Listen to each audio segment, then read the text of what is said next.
ഇന്ന് അടിക്കാതെ പഠിപ്പിക്കാൻ പറ്റും. ഞാൻ എന്നെക്കാളും വലിയ ഹൈറ്റുള്ള കുട്ടികളെ പഠിപ്പിക്കുന്ന ആളാണ്. ഒരു അടീൻ്റെ ആവശ്യമില്ല. വടി ഞാൻ തൊട്ടിട്ടില്ല 24 കൊല്ലമായിട്ട്. മക്കൾ പഠിക്കും. ഏത് കൊമ്പന്മാരും മുമ്പിൽ നിൽക്കും.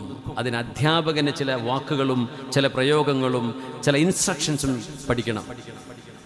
ഒരു കുട്ടിനെ അടിക്കേണ്ട ആവശ്യമില്ല. അവർ സ്നേഹിക്കും നമ്മളെ, അവർ പഠിക്കും നമ്മുടെ വിദ്യാഭ്യാസത്തെ, നമ്മുടെ കിതാബുകൾ, നമ്മുടെ ദീനിൻ്റെ വിഷയങ്ങൾ അവർക്ക് ഇഷ്ടപ്പെടും.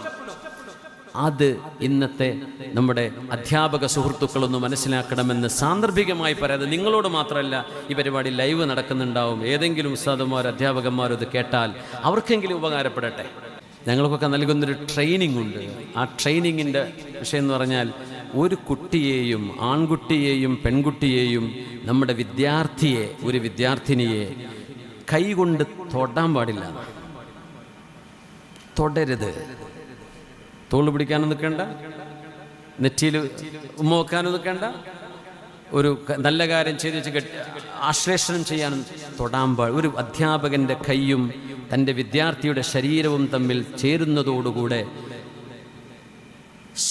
ഗുരുശിഷ്യ ബന്ധത്തിൻ്റെ ഒരു വലിയ ഒരു മതിൽ അവിടെ പൊട്ടിത്തകരുന്നതാണ്. തൊടാൻ പാടില്ല. പ്രായപൂർത്തിയാകുന്ന മക്കളുണ്ടാകും, ആവാത്തവരുണ്ടാവും, ചെറിയ മക്കളുണ്ടാവും.